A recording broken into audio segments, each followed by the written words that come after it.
Hello everybody and welcome back. Today we discuss a subject that is simultaneously simple and complex. A subject that is at the very core of the narrative within Destiny, and something that this season has been rather keen on giving a larger spotlight to.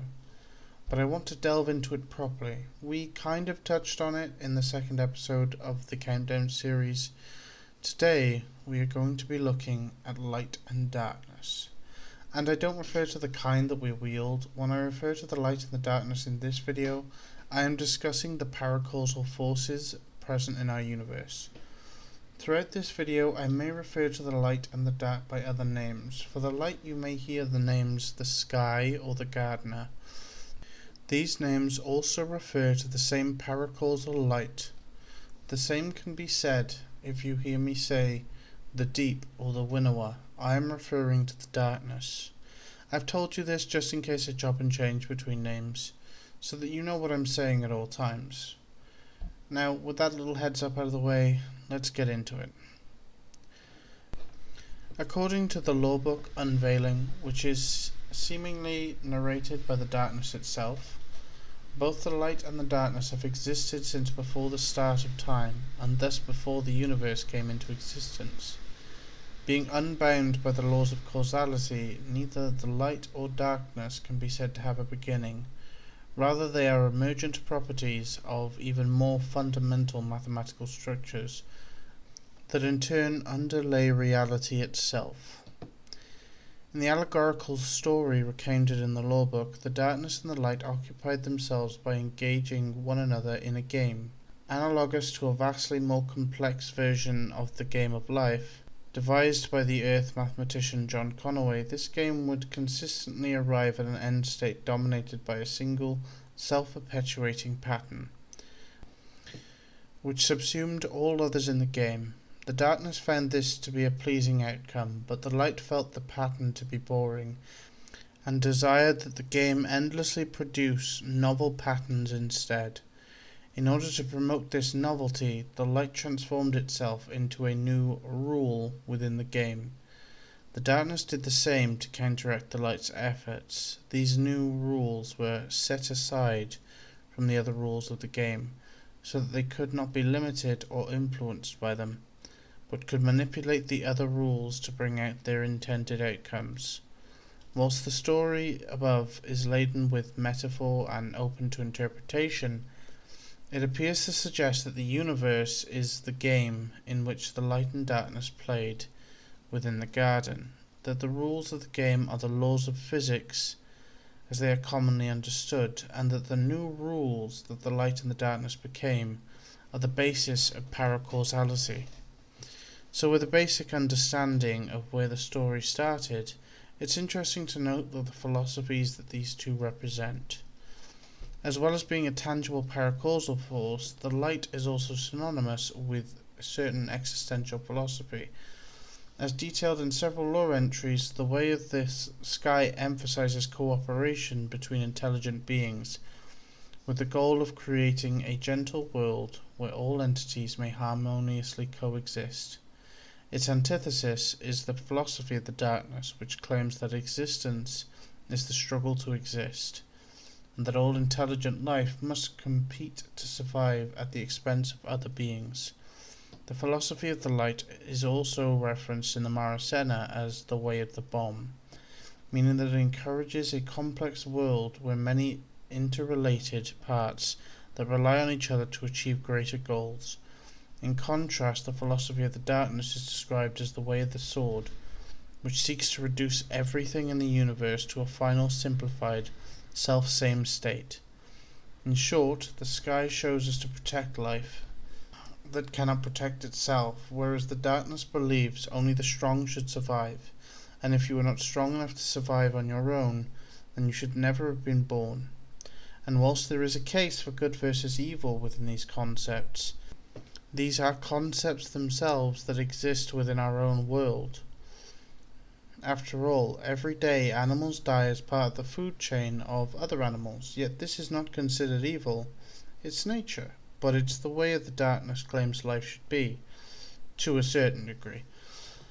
So to label either as good or evil is a debate in and amongst itself, so we'll move on to how the light and the darkness work within our universe. The light is fundamentally driven to increase the complexity and diversity of entities within the universe, and in particular to encourage the growth of new life forms. The light emanates from the traveller, but it is not exclusively produced by it.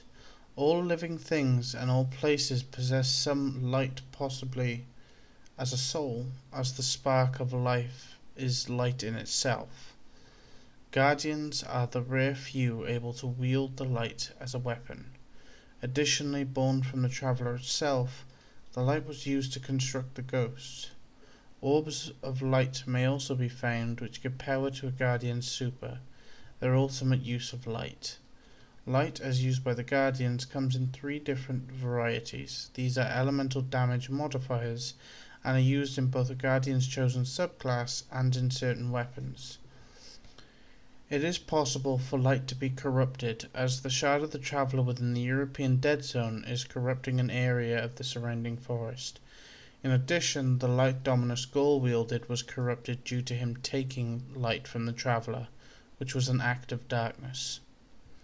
Like the darkness, the light appears to be more intelligent in some sense, however, whereas the darkness seems all too willing to communicate with its servants in its own languages, the light appears to be more aloof and cryptic, communicating in symbolic visions and signs, if at all, which could have something to do with the complexities it represents, actualizing on its ability to communicate. Not too dissimilar from the Traveller, the darkness is a cosmic paracausal force that has existed since before the beginning of time. In our universe, it has been shown to enact its will indirectly through numerous proxies and servants, with some of the most powerful being worshipped as deities unto themselves. The Vex, Hive, Taken, and Scorn are all linked to this force. The darkness is fundamentally driven to reduce complexity and diversity within the universe, and to eliminate any entity which cannot survive in the face of adversity. Its philosophy is tied to that of the sword logic, though not necessarily identical to it. The darkness once ruled the universe, and the Hive believed that the light must be consumed for the darkness to reclaim its domination.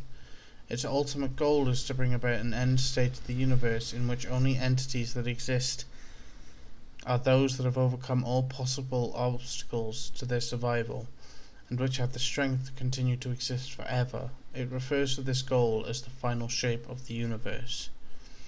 The Awoken are said to carry darkness within themselves as well as light, a product of the circumstances of their creation. During his possession by the Taker Mahamkara known as Riven, Uldren Sov emitted streams of darkness from his eyes to activate the gate of the Dreaming City. The existence of motes of dark further indicates that darkness is a universal force in a similar sense to the light. Based upon matching descriptions from Emperor Callus, the Hive, Cade 6, and Awoken records, the darkness and certain darkness-related entities seem to have the ability to project some sort of field that gives the impression of complete darkness surrounding an individual. Callus wrote that upon encountering the darkness, it appeared as a complete void to him, while the Awoken reported being surrounded by a force that made the stars go out. Cade 6 similarly described being enveloped by a smothering, paralyzing black cloud during the collapse. However, in this case, it has left his senses intact so that he could witness the destruction of his surroundings. The Drifter also encountered mysterious entities on an unknown distant ice world that were trapped in alien monoliths. These beings had a disturbing ability to kill ghosts from just being near to them and to nullify light itself. The beings were everywhere on the world and were described as having a darkness field. Now, whether we can trust either entity or whether both could be a threat, I cannot hope to say. What I can say is that both are fundamentals of the universe, the ideals of the light and the truths of the dark, and we as guardians must strike a balance.